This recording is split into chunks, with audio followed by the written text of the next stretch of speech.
¿Qué tal? Bienvenidos de nuevo a una clase más. Hoy nos vamos a centrar en entender lo que es la pasiva en inglés, cómo se construye. Esta es la parte primera y publicaremos un par de vídeos más pues, para terminar esta explicación de una forma muy sencilla. Venga, empezamos. Bueno, lo primero de todo que quiero contaros es, para entender la pasiva tenemos que entender qué es la activa. Hay dos formas de hablar dentro del idioma cuando nos expresamos, que es la activa y la pasiva.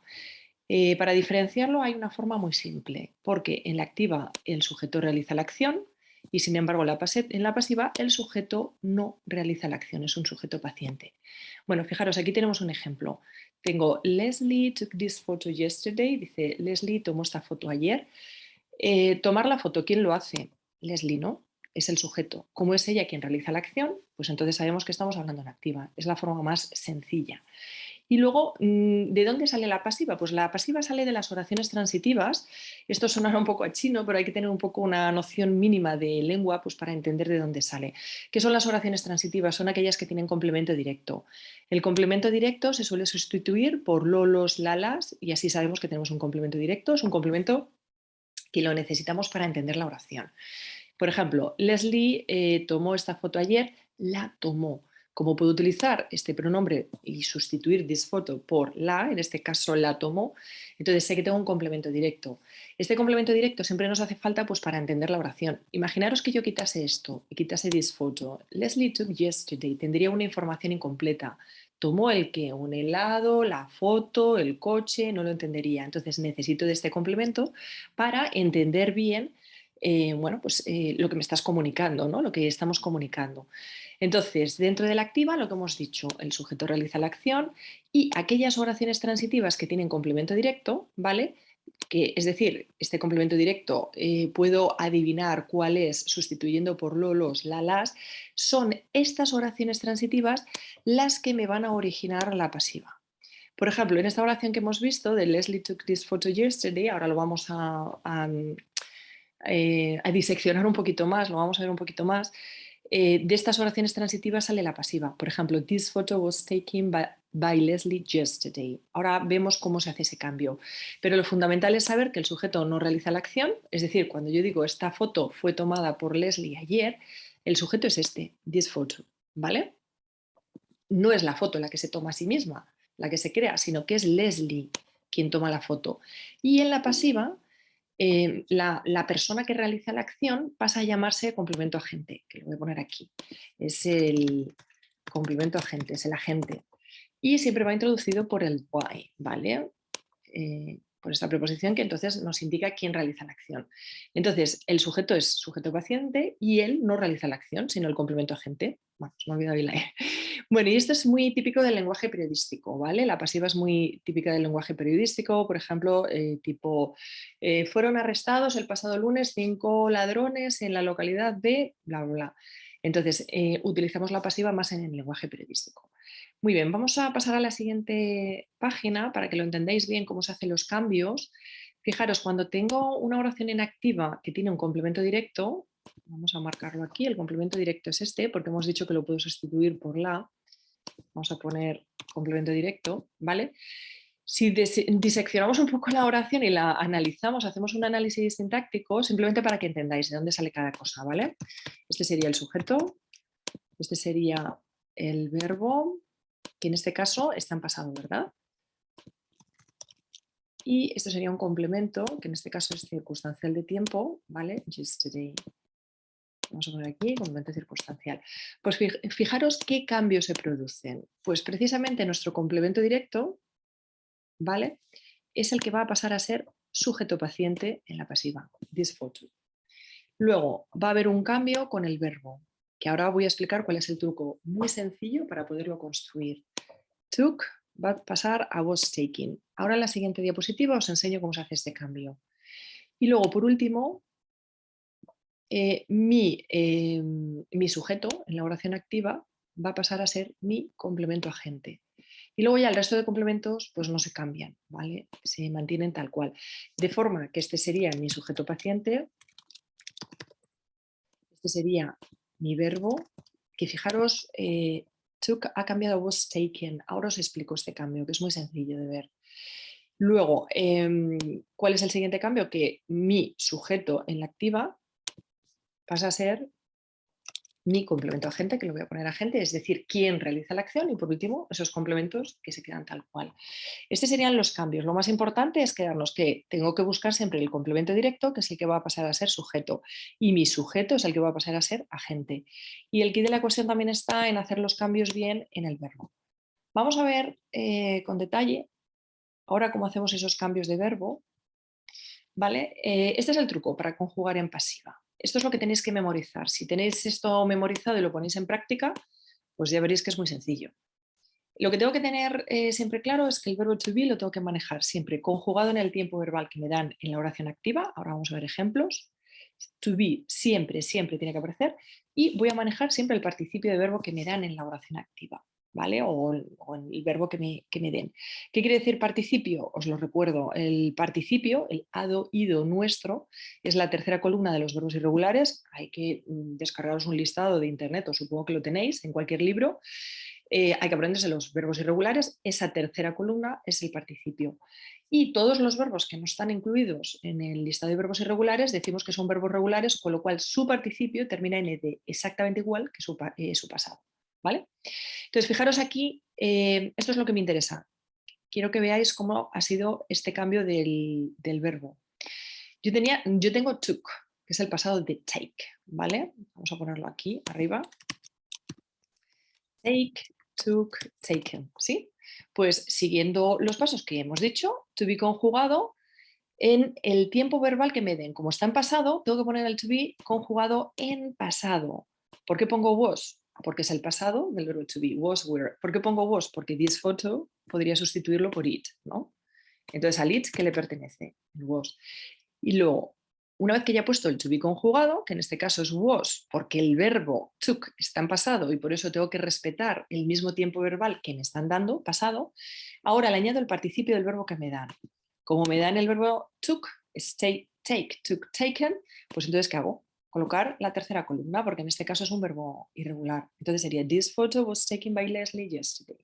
Esta foto fue tomada por Leslie ayer. Ahora vamos a ver con un poquito más de detalle para que entendáis todos estos cambios de los tiempos verbales, porque esto sería si mi oración está en pasado simple. Pero ¿qué ocurre si me lo dan en presente simple, en futuro, en presente perfecto, etcétera? Ahora lo vemos. Bueno, lo primero, antes de ver cómo se hacen estos cambios de tiempos verbales, quiero que entendáis cuándo se usa la pasiva. La pasiva siempre la vamos a utilizar cuando la acción es lo más importante, es decir, me interesa más la acción que se realiza más que quién la realizó. Por ejemplo, esta oración lo cumple. The thief was arrested. El ladrón fue arrestado. No hace falta poner que fue por la policía, porque es obvio que la potestad de arrestar que la tiene la policía, ¿no? Con lo cual no hace falta poner by the police, ¿vale? Porque realmente lo que a mí me importa es la acción, que es arrestado, no quien la realiza, que ya damos por hecho que es la policía, ¿no? También el complemento agente, ¿cuándo utilizamos la pasiva? Cuando el complemento agente es obvio y relevante. Aquí es obvio que es la policía quien realiza esta acción, por eso utilizo pasiva. O también cuando es irrelevante. En este caso, bueno, pues hombre, es relevante que la policía arreste, pero no necesito de esa información para entender la oración. O cuando el complemento agente no se conoce, es decir, ahora vamos a ver ejemplos. No hace falta, o sea, no hace falta conocer quién realiza la acción, porque yo pongo foco siempre en la acción, ¿vale? A ver, que no me lo marca aquí. Aquí.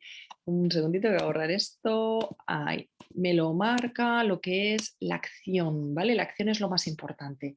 Con lo cual utilizo la pasiva siempre que la acción sea lo más importante y cuando no tenga interés pues digamos, en destacar quién realiza esa acción, ¿vale? Luego también hay otro caso más de cuando se usa la pasiva. Bueno, tener en cuenta que si el complemento agente, por ejemplo, son palabras así generalistas, people, everybody, todo el mundo, o un pronombre personal, o lo que hemos dicho antes, police, que ya sabemos que tienen la potestad de arrestar, pues no lo añadiremos. Solo se menciona si es relevante. ¿Qué quiere decir que sea relevante? Pues a ver, para que lo entendáis, que tenga un nombre propio. Por ejemplo, Hamlet was written by William Shakespeare. Aquí sí es relevante, ¿vale?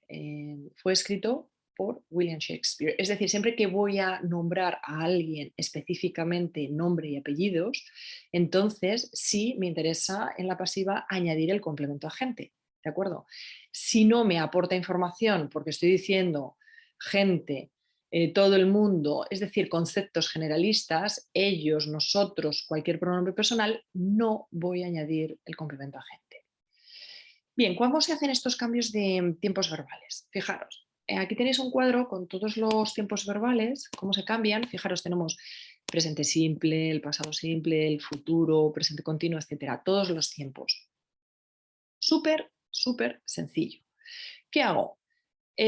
Siguiendo el truco que os he dado, que lo voy a poner aquí abajo, que es el to be conjugado más el participio, que esta es, digamos, la tip que tengo que seguir. Fijaros cómo se hace entonces la conjugación en pasiva. Lo que hago es poner el verbo to be, fijaros, lo voy a marcar aquí todo así, un segundito.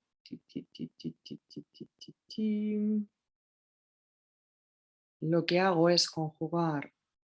Ay, perfecto.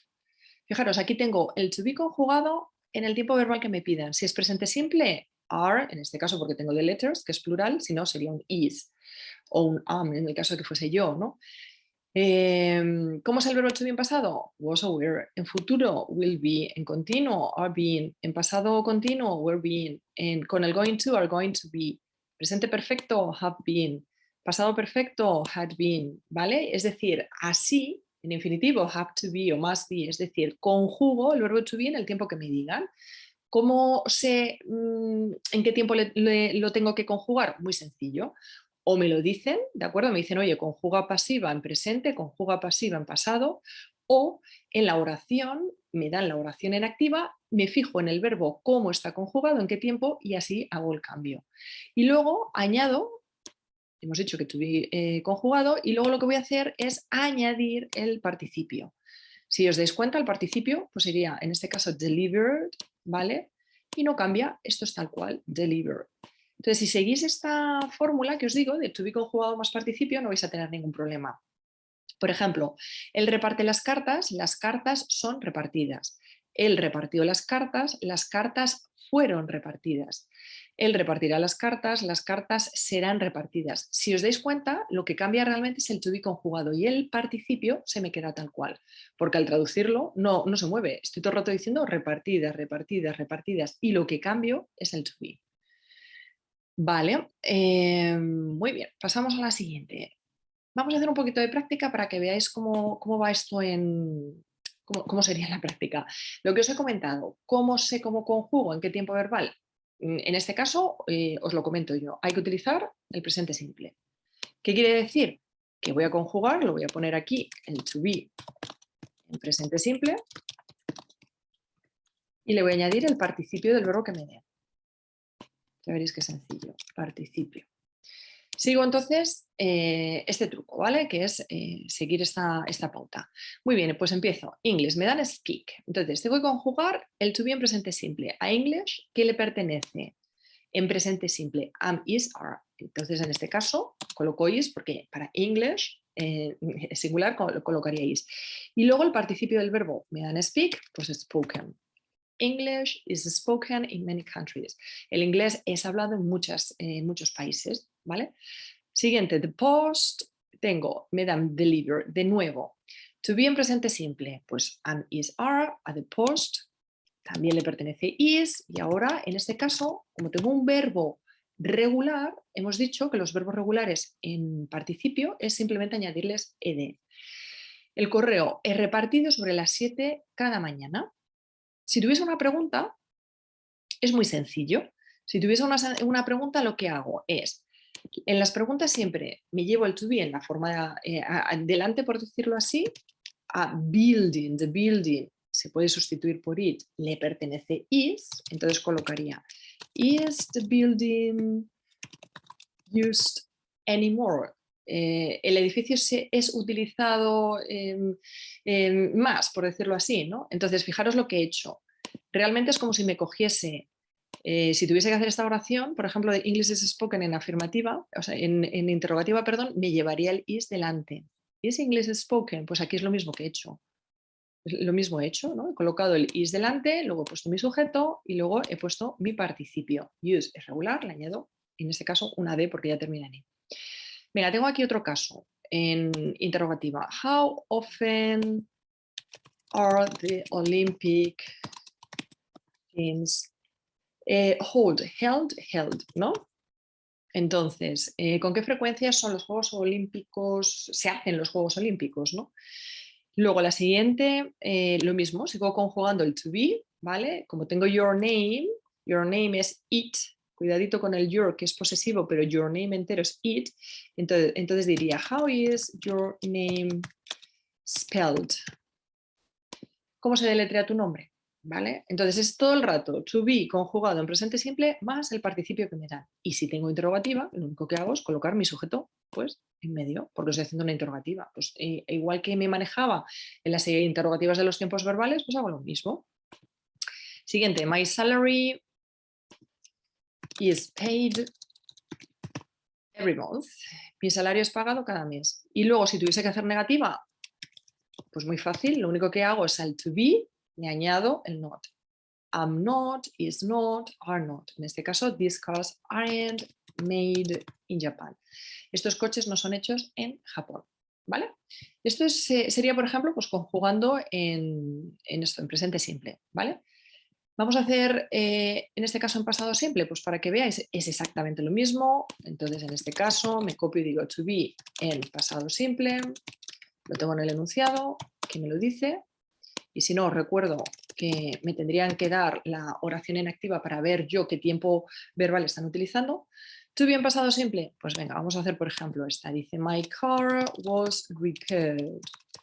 Dice, mi coche fue reparado la semana pasada. ¿Vale? Entonces, acordaros que el to be en pasado simple, was were. ¿Por qué pongo was? Porque tengo my car, que lo puedo sustituir por it, es singular. This song wasn't written by John Lennon. Esta canción no fue escrita por John Lennon. Y luego, si tuviese que hacer la interrogativa, pues que sería en este caso, como a the phone le pertenece was the phone answered, ¿vale? Es un verbo regular, por eso coloco la ed. Y nada más, así sería. Es tan sencillo como esto. Espero que os haya sido de utilidad. Esta es la primera parte de pasiva. Vamos a publicar un par de vídeos más para completar la explicación de pasiva. Daros las gracias por seguirnos o por si os habéis encontrado este vídeo en internet. Y nada, pedidnos esta presentación si la necesitáis. Muchísimas gracias, un saludo y nos vemos en la próxima. Bye bye.